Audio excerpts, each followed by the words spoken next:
Au nom du Père et du Fils et du Saint-Esprit, Amen. Que la paix et la joie du Christ ressuscité soient toujours avec nous tous. Bien, chers frères et sœurs en Jésus-Christ, nous continuons la lecture de la Bible et nous continuons aussi avec la méditation. Puisque la Bible, c'est pas un livre si simple, c'est un message de Dieu, alléluia. C'est un message provenant de la bouche du Seigneur. À toi, mon cher et ma chère. Continuons la lecture et la méditation. Je suis Marie-Louise Omomalalongo avec vous.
Abraham et Lot.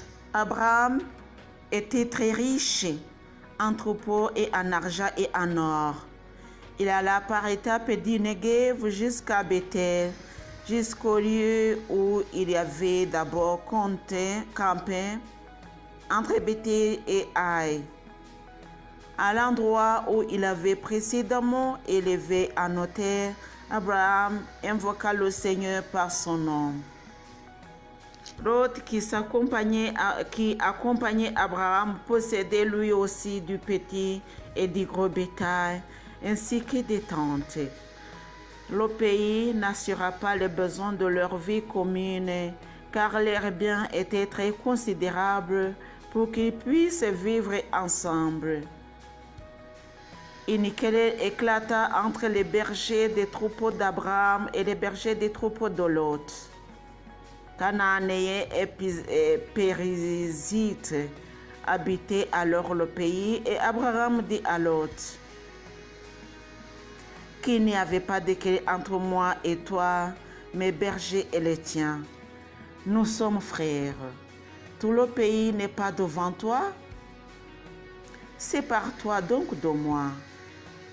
Si tu prends le nord, j'irai au sud. Si c'est le sud, j'irai au nord. L'autre leva les yeux et regarda tout le district du Jourdain.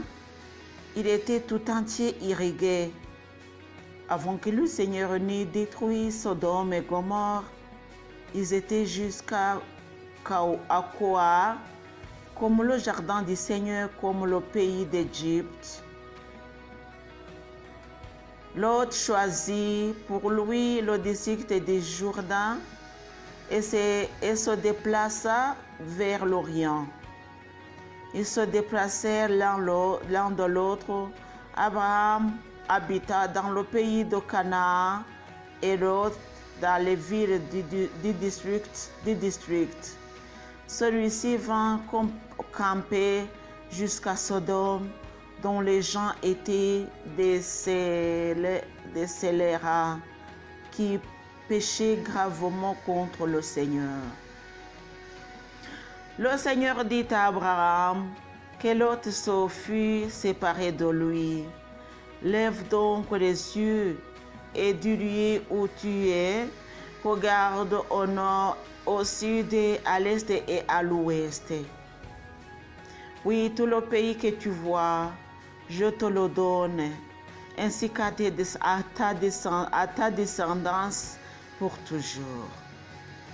Je multiplierai ta descendance est comme la poussière de la terre, au point que, si l'on pouvait compter la poussière de la terre, on pourrait aussi compter ta descendance.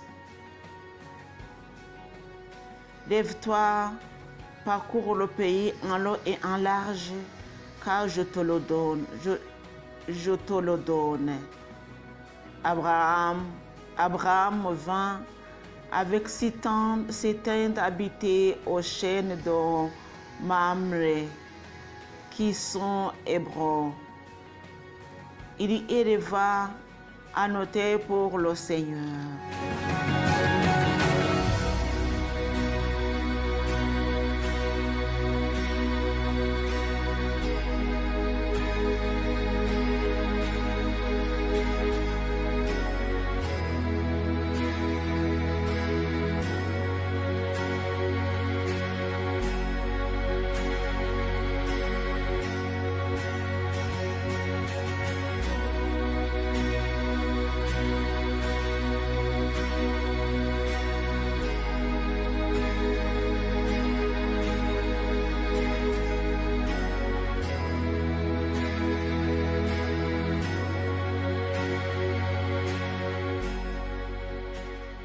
Abraham, le roi et Melchisédek, c'est le chapitre 14 du livre de la Genèse. Continuons la lecture. Au Jourdain, Amraphé, roi de Shinéa, Ayok, roi d'Elasa, Kedoramo, roi d'Elam, et Tidéa, roi de Goïm, firent la guerre à Béra, roi de Sodome, à Berisha, roi de Gomorre, à Shinéa, roi d'Adma, à Shemevé, roi de Kevoïm, et au roi de Béla, c'est-à-dire Koar. Ces derniers devaient tout faire leur jonction vers la vallée de Siddim, c'est-à-dire la mer Salée. Pendant 2 ans, ils avaient servi Kedoramomer,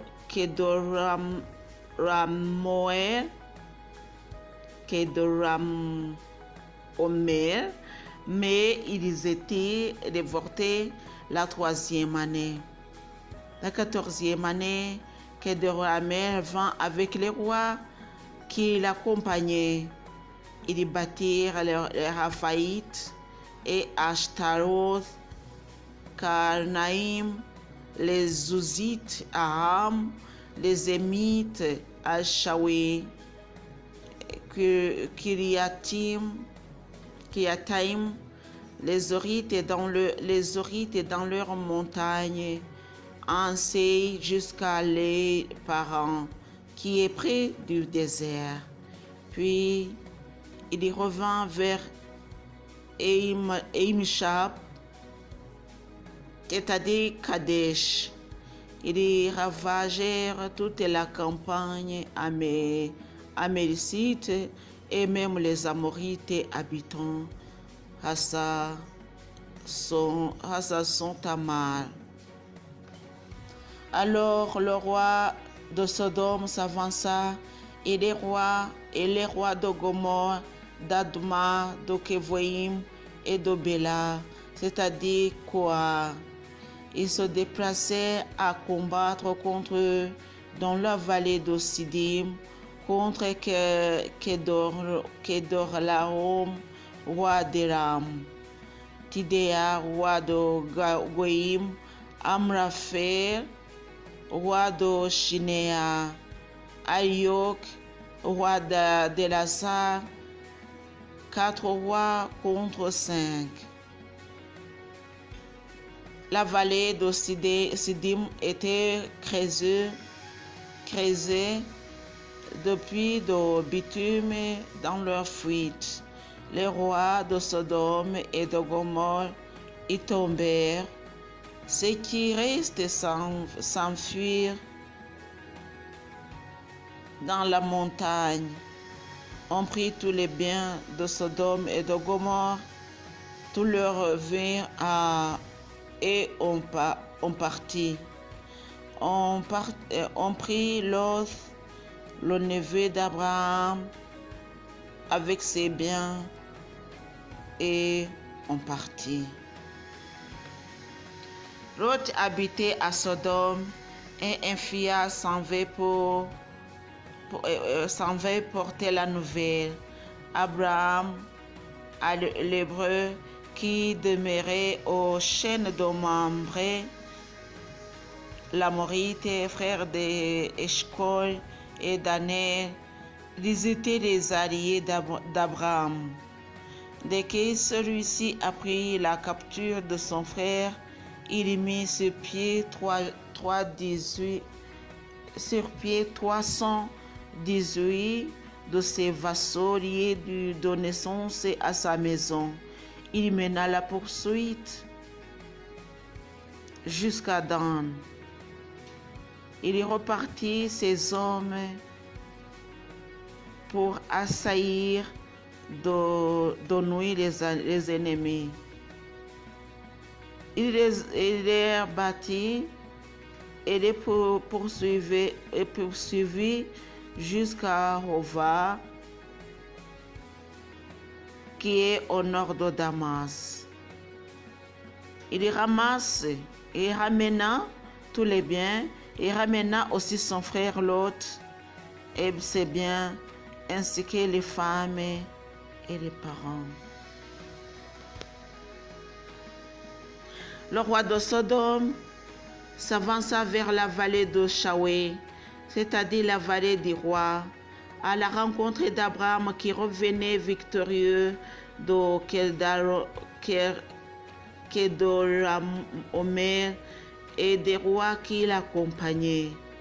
C'est Melchisédek, roi de Salem, qui fournit du pain et du vin. Il était prêtre de Dieu, le Très-Haut, et il bénit Abraham en disant: Béni soit Abraham béni soit Abraham par le Dieu Très-Haut qui crée ciel et terre. Béni soit le Dieu Très-Haut qui a livré tes adversaires entre tes mains.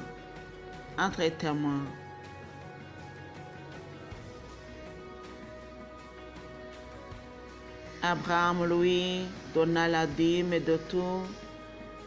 Le roi de Sodome dit à Abraham: Donne-moi les personnes et reprends tes biens. Abraham lui répondit: Je lève la main vers le Seigneur, Dieu Très-Haut qui crée ciel et terre.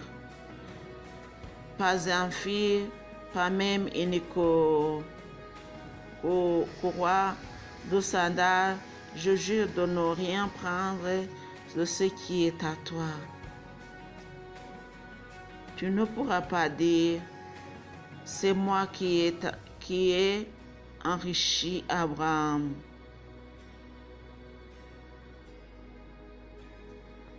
Cela ne me concerne en rien, sauf la nourriture de mes jeunes.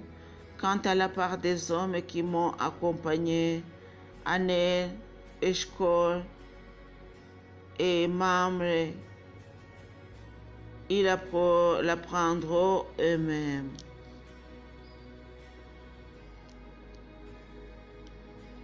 Telle est la parole de Dieu.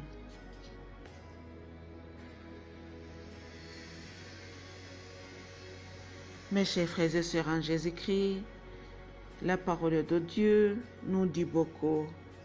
C'est notre message d'aujourd'hui que nous devons témoigner le Seigneur que nous avons connu, témoigner le nom de notre Seigneur, puisqu'il y a beaucoup de gens qui le négligent. Continuons à prier pour le monde qui souffre et pour nos biens et pour nous autres. Que le Seigneur Jésus nous bénisse. Au nom du Père, du Fils et du Saint-Esprit. Amen.